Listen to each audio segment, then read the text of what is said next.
Hello everyone. Very good morning to all of you. मैं विश्वजीत रंजन, तुम सबों का बीसू सर, अपने ऑनलाइन वीडियो लेक्चर्स में सभी स्टूडेंट्स का स्वागत करता हूं। हम लोगों का आज का ये जो वीडियो सेशन है, इस वीडियो सेशन में जो टॉपिक हम तुम लोगों के साथ डिस्कस करने जा रहे हैं उसका नाम है एयर रेफ्रिजरेशन सिस्टम। क्या होता है air refrigeration system? My dear students, हमारा जितना भी रेफ्रिजरेशन सिस्टम है जिसमें हम लोग रेफ्रिजरेंट के रूप में एक केमिकल सब्सटेंस को लेते हैं, यदि उन केमिकल सब्सटेंस को रिप्लेस कर दिया जाए एयर से, तो वैसे ही रेफ्रिजरेशन सिस्टम को एयर रेफ्रिजरेशन सिस्टम कहते हैं। ऐसा रेफ्रिजरेशन सिस्टम जिसमें रेफ्रिजरेंट के रूप में हम लोग एयर को यूज करते हैं, किनके बदले? केमिकल सब्सटेंस के बदले। तो ऐसे ही रेफ्रिजरेशन सिस्टम को हम लोग एयर रेफ्रिजरेशन सिस्टम कहते हैं। पढ़िए definition. In the refrigeration system, if the air is used as a refrigerant, यदि हम लोग एयर को रेफ्रिजरेंट के रूप में यूज करते हैं instead of any chemical refrigerant, किसी केमिकल रेफ्रिजरेंट के बदले में, देन सच रेफ्रिजरेशन सिस्टम, तो ऐसे ही रेफ्रिजरेशन सिस्टम को हम लोग क्या कहते हैं? Is called air refrigeration system.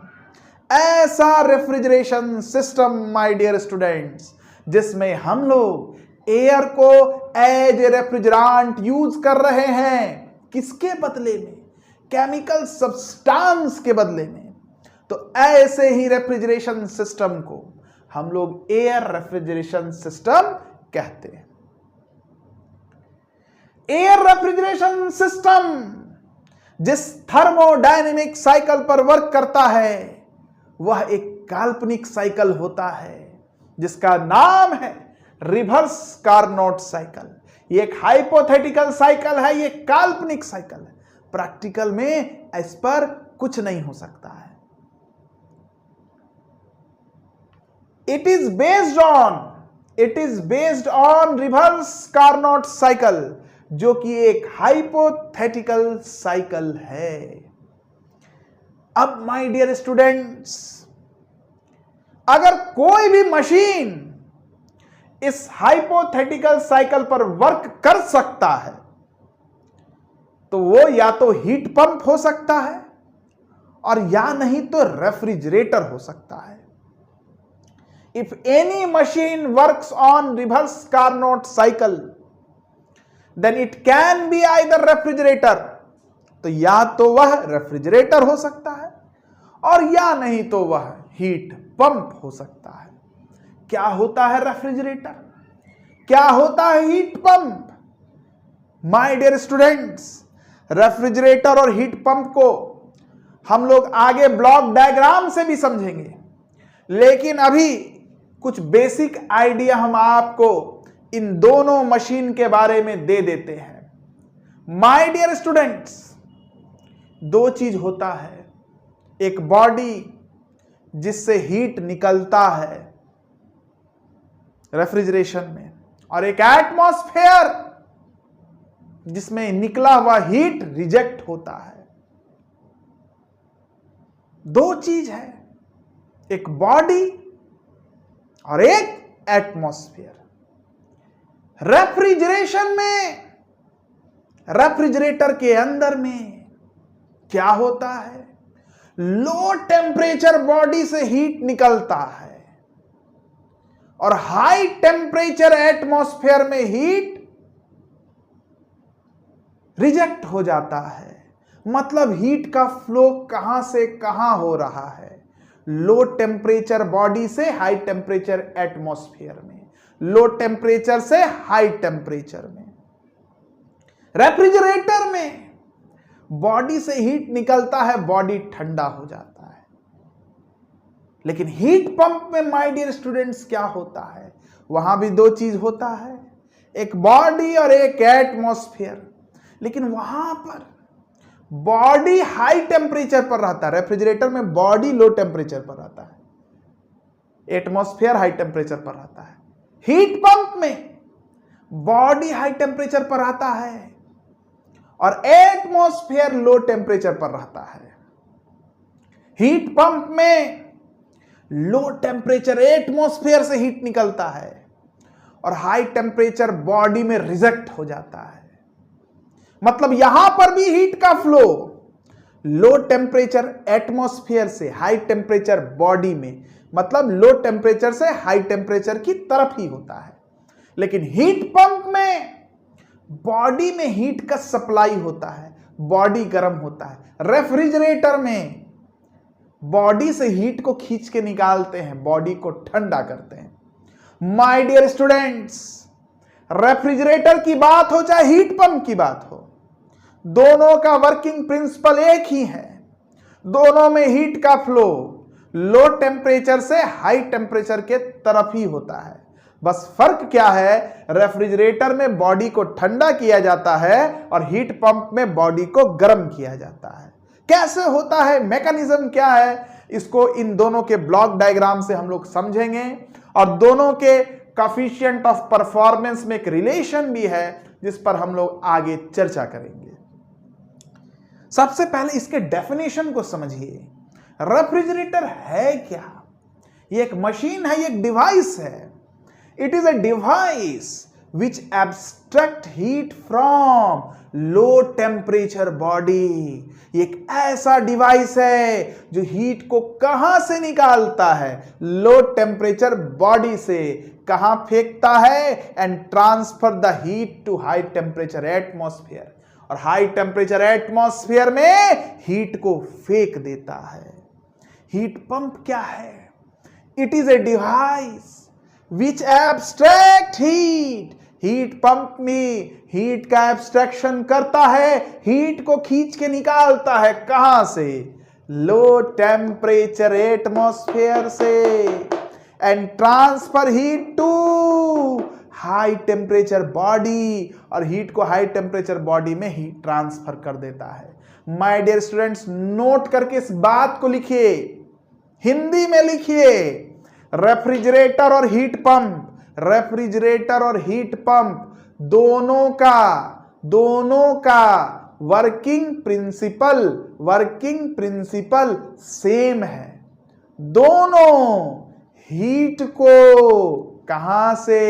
Low temperature से हाई टेम्परेचर की तरफ ट्रांसफर करता है। दोनों का वर्किंग प्रिंसिपल सेम है। दोनों हीट को लो टेम्परेचर से हाई टेम्परेचर की तरफ ट्रांसफर करता है। बस फर्क क्या है? रेफ्रिजरेटर बॉडी से हीट को निकालता है, बॉडी को ठंडा करता है। हीट पंप बॉडी में हीट को देता है, बॉडी को गर्म करता है। क्लियर हो गया? आई होप आपको ये सारी बातें समझ में आ गई होंगी। अब देखिए, कार्नोट बहुत ही सुप्रसिद्ध है, जाने माने, सर्वश्रेष्ठ, सर्वज्ञानी मैकेनिकल इंजीनियर थे। ऐसा कोई भी चीज नहीं है थर्मोडायनेमिक्स में जो बिना कार्नोट के पढ़ा जाता होगा आज भी, ऐसा कोई भी चीज। इसलिए इनको सर्वज्ञानी माना जाता है। मैकेनिकल इंजीनियर में जो सबसे नॉलेजफुल साइंटिस्ट हैं तो वो कार्नोट ही हैं। इनको हम लोग गॉड ऑफ मैकेनिकल इंजीनियर भी कहते हैं, भगवान है ये। कार्नोट ने एक हाइपोथेटिकल मशीन का निर्माण किया, एक काल्पनिक मशीन का निर्माण किया जिसके द्वारा रेफ्रिजरेशन प्रोसेस को अचीव कराया गया। प्रैक्टिकल में ऐसा कोई मशीन नहीं बना है, बस कार्नोट के मन की कल्पना है। इस कल्पना में जो मशीन बना जिसके द्वारा रेफ्रिजरेशन प्रोसेस हुआ, उस मशीन में एक्सपेंडर था, कूलिंग केबिन था, कंप्रेसर था और एयर कूलर था। कूलिंग केबिन में कार्नोट ने उस बॉडी को रखा जिससे हीट को निकालना है। बॉडी का टेम्परेचर T2 था। कैसे हीट को निकालें, बॉडी से कैसे हीट का एब्स्ट्रैक्शन करें? तो कार्नोट ने कहा इस पॉइंट ए पर बाहर से एयर लिया जाएगा, एटमॉस्फेयर से एयर लिया जाएगा। एटमॉस्फेयर से जो एयर लिया गया उसका टेम्परेचर T1 है, जो बॉडी से ज्यादा है। मतलब एटमॉस्फेरिक एयर उस बॉडी से जिससे हीट को निकालना है उससे गर्म है। तो ये गर्मा गर्म एटमॉस्फेरिक एयर जब बॉडी से पास करेगा तो क्या बॉडी से हीट को निकाल सकेगा? नहीं, ये तो और बॉडी को गर्म कर देगा, ये तो और बॉडी को गर्म कर देगा। कार्नोट ने बोला कोई दिक्कत नहीं है। लेकिन माय डियर स्टूडेंट, सबसे पहले आप लोग ये चीज जान लीजिएगा कि कार्नोट साइकिल में हीट ट्रांसफर कांस्टेंट टेम्परेचर पर होता है, यानी कि आइसोथर्मल प्रोसेस के थ्रू होता है। पढ़े भी होंगे आप लोग थर्मोडायनेमिक्स में। चलिए आगे बढ़िए। कार्नोट ने बोला कि हवा गर्म है, बॉडी से हीट नहीं निकाल सकता है, लेकिन हम क्या करते हैं, इस गरम गरम हवा को एडियाबेटिकली एक्सपेंड कर देते हैं। एक्सपेंशन करने से प्रेशर कम हो जाएगा, टेम्परेचर भी कम हो जाएगा और हवा ठंडा हो जाएगा। और ठंडा ठंडा हवा जब बॉडी से पास करेगा तो बॉडी से हीट को निकालेगा और बॉडी ठंडा हो जाएगा।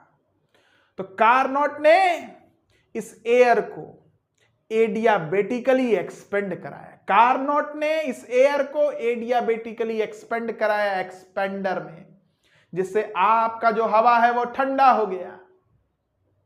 आपका जो हवा है वो ठंडा हो गया, ये हवा जो है ये ठंडा हो गया। दूसरी बात, कितना ठंडा करना है?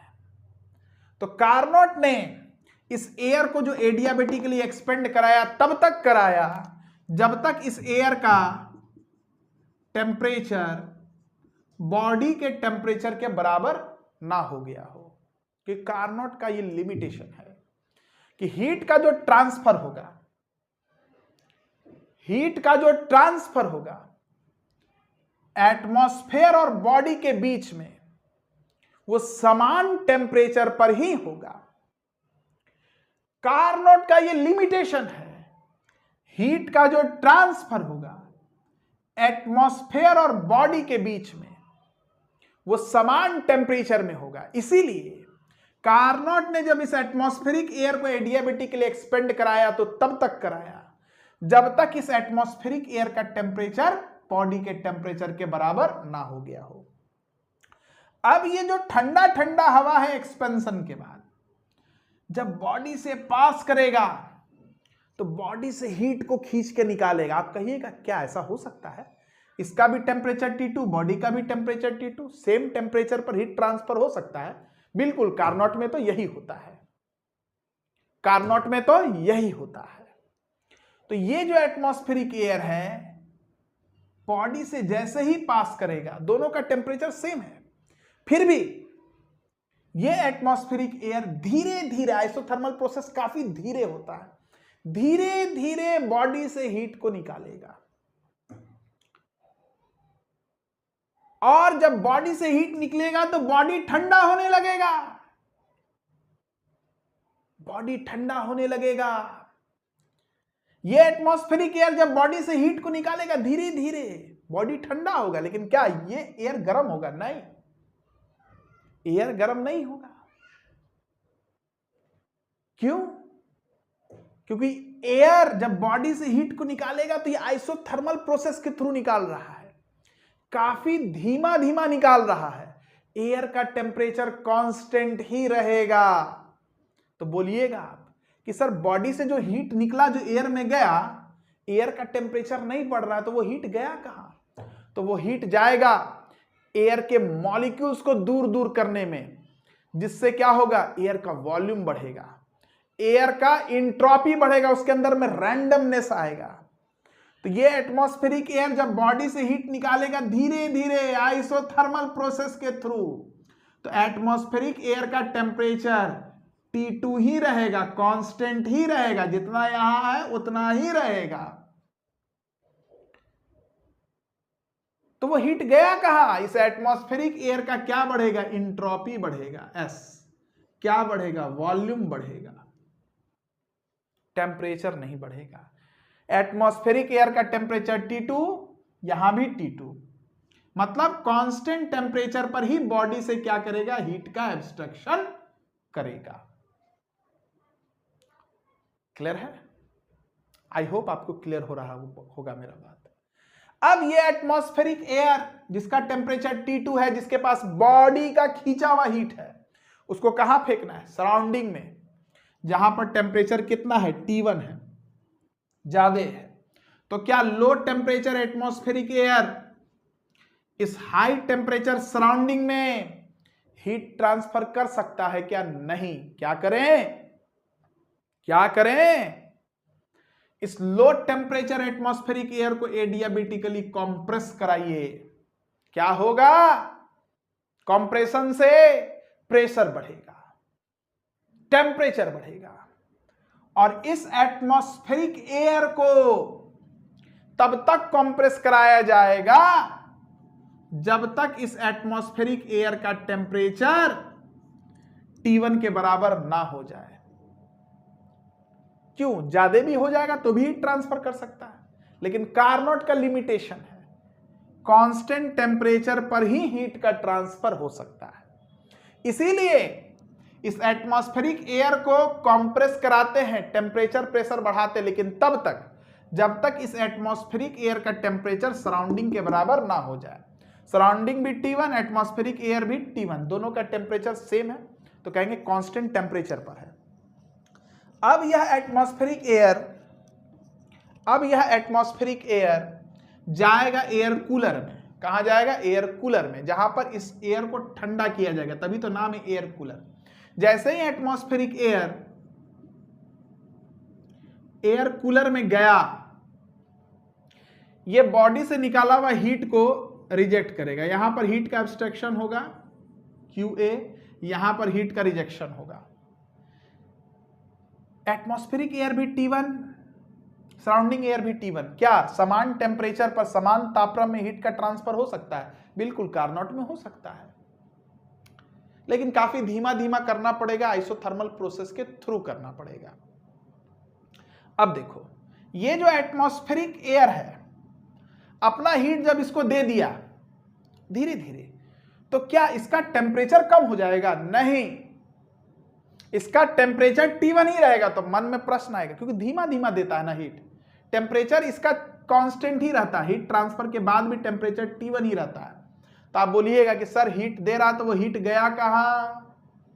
तो हम बोलेंगे एटमॉस्फेरिक एयर का टेम्परेचर तो T1 ही रहेगा, लेकिन इंट्रोपी कम हो जाएगा, वॉल्यूम कम हो जाएगा, हीट रिजेक्शन की वजह से।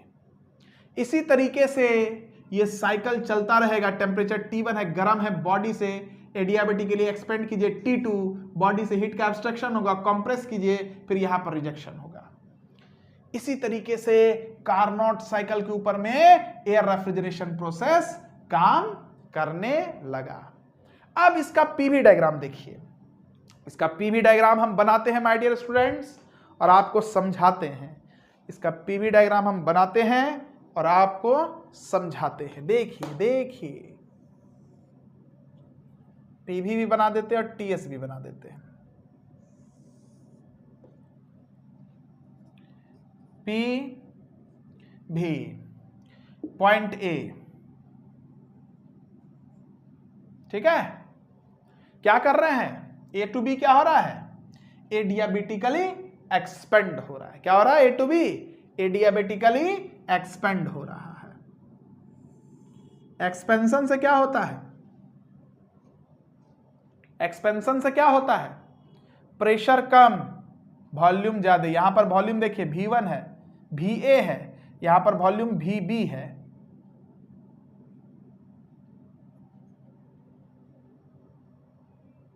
ठीक है, इसके बाद B2C, यहां पर क्या हो रहा है, एयर क्या कर रहा है, बॉडी से हीट निकाल रहा है। एयर क्या कर रहा है, ये ग्राफ किसके लिए बन रहा है, एयर के लिए। किसके लिए, एयर के लिए। एयर पर ध्यान दीजिए, यहां पर देखिए एयर को क्या कर रहे हैं आप, एडियाबेटिकली एक्सपेंड करा रहे हैं। तो एयर का क्या होगा बताइए, प्रेशर कम होगा और वॉल्यूम ज्यादा होगा। एडियाबेटिकली प्रोसेस में तो यही होता है। अच्छा, यहां पर टेम्परेचर T1 है, यहां पर टेम्परेचर कितना हो जाएगा, T2 हो जाएगा। B2C में क्या होगा, एयर पर ध्यान दीजिएगा, एयर बॉडी से हीट को निकाला, एयर का टेम्परेचर तो वही है,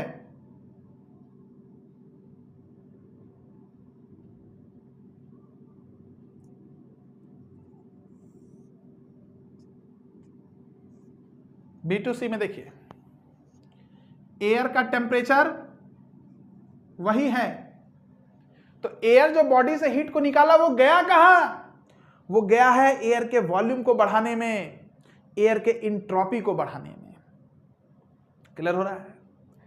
C2D में क्या हो रहा है, एयर को कंप्रेस कर रहे हैं, एडियाबेटिकली कंप्रेस कर रहे हैं, एडियाबेटिकली कंप्रेस कर रहे हैं, एडियाबेटिकली कंप्रेस कर रहे हैं एडियाबेटिकली। उससे होगा क्या, प्रेशर बढ़ेगा, वॉल्यूम घटेगा। कब तक कंप्रेस कर रहे हैं, जब तक टेम्परेचर कितना ना हो जाए, T1 ना हो जाए। फिर क्या हो रहा है, क्या हो रहा है यहां पर, D2A में क्या हो रहा है बताइए, D पॉइंट है, D2A में ये एटमॉस्फेरिक एयर अपना हीट सराउंडिंग में रिजेक्ट कर रहा है, लेकिन यहां पर एयर का जो टेम्परेचर है, यहां पर भी टेम्परेचर वही है। कांस्टेंट टेम्परेचर पर हीट का रिजेक्शन होगा। तो ये एटमॉस्फेरिक एयर जब अपना हीट सराउंडिंग में रिजेक्ट कर दिया, उसका टेम्परेचर ड्रॉप नहीं कर रहा है, टेम्परेचर तो हीट रिजेक्शन से पहले भी T1 है, बाद में भी T1 है, तो घटेगा क्या, वॉल्यूम घटेगा। घटेगा क्या, वॉल्यूम घटेगा। आ रहा है मेरा बात समझ में। तो वॉल्यूम में क्या होगा, डिक्रीमेंट होगा। देखिए यहां पर वॉल्यूम क्या हो रहा है, घट रहा है। क्लियर हो रहा है, वॉल्यूम क्या हो रहा है, घट रहा है। इंट्रोपी क्या होगा, घटेगा। आगे भी टेम्परेचर इंट्रोपी डायग्राम भी बनाएंगे। यहां पर देखिए A to D, T1 temperature constant है, कांस्टेंट टेम्परेचर पर हीट का ट्रांसफर हो रहा है। B to C temperature constant है, कांस्टेंट टेम्परेचर पर हीट का ट्रांसफर हो रहा है। B2C में बॉडी से हीट का एब्स्ट्रैक्शन होता है और D2A में हीट का रिजेक्शन होता है। A B कैसा है, एडियाबेटिक एक्सपेंशन। C D कैसा, एडियाबेटिक कॉम्प्रेशन। अब देखिए ये जो प्रोसेस है ये ऐसा है, मतलब एंटी क्लॉकवाइज डायरेक्शन में। कार्नोट साइकिल जो था वो कैसा था, कार्नोट साइकिल अगर पढ़े होंगे थर्मोडायनेमिक्स में, तो ये एरो ऐसा हो जाता था, याद कीजिए याद कीजिए, एरो ऐसा हो जाता था। मतलब ये कार्नोट का जस्ट क्या, रिवर्स है। इसीलिए इसको हम लोग रिवर्स कार्नोट साइकिल भी कहते हैं। मतलब ये एडियाबेटिक एक्सपेंशन नहीं कह के इसको रिवर्सिबल एडियाबेटिक एक्सपेंशन कहिए। ये एडियाबेटिक कॉम्प्रेशन नहीं करके इसको रिवर्सिबल एडियाबेटिक कॉम्प्रेशन कहिए। रिवर्सिबल एडियाबेटिक एक्सपेंशन या reversible adiabatic compression, reversible adiabatic process को आइसेंट्रोपिक प्रोसेस कहते हैं। आइसेंट्रोपिक मतलब जिसमें इंट्रोपी क्या रहता है, कांस्टेंट रहता है। तो अब इसका हम टेम्परेचर इंट्रोपी डायग्राम आपको बना के बताते हैं। आई होप ये आपको समझ में आ गया होगा, आई होप ये आपको समझ में आ गया होगा। पीवी डायग्राम, टीएस डायग्राम को देखिए।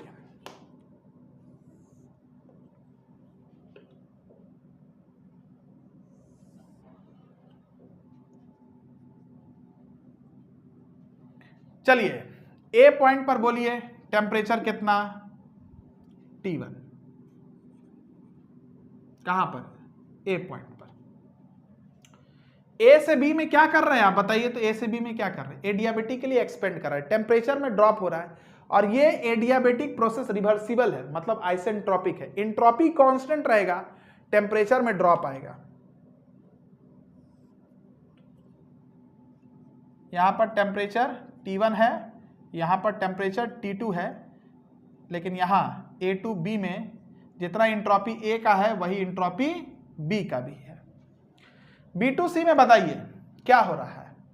B2C में एटमॉस्फेरिक एयर, ये ग्राफ एयर के लिए बन रहा है, B2C में एटमॉस्फेरिक एयर बॉडी से हीट को निकाल रहा है। एटमॉस्फेरिक एयर का टेम्परेचर तो T2 ही है, कांस्टेंट टेम्परेचर पर हीट का एब्स्ट्रैक्शन होगा, तो हीट जाएगा कहां, इंट्रोपी को बढ़ाने में।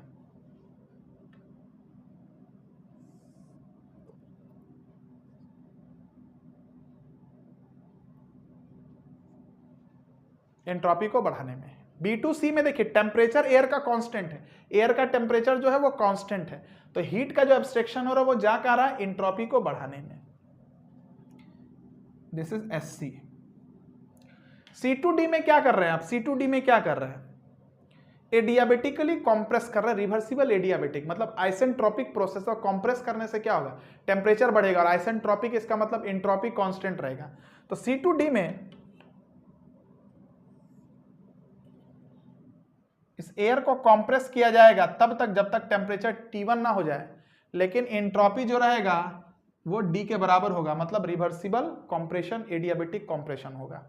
फिर D2A में क्या हो रहा है, एयर का टेम्परेचर जो है वो T1 ही है, लेकिन एयर से हीट का रिजेक्शन हो रहा है, हीट ट्रांसफर हो रहा है कांस्टेंट टेम्परेचर पर, हीट निकल रहा है, तो एंट्रोपी में क्या आएगा, गिरावट आएगा, रैंडमनेस क्या होगा, कम हो जाएगा।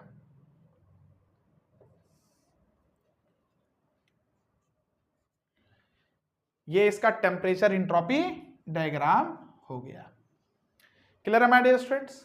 तो यही था air refrigeration works on reverse Carnot cycle, ये हम अभी समझाए हैं।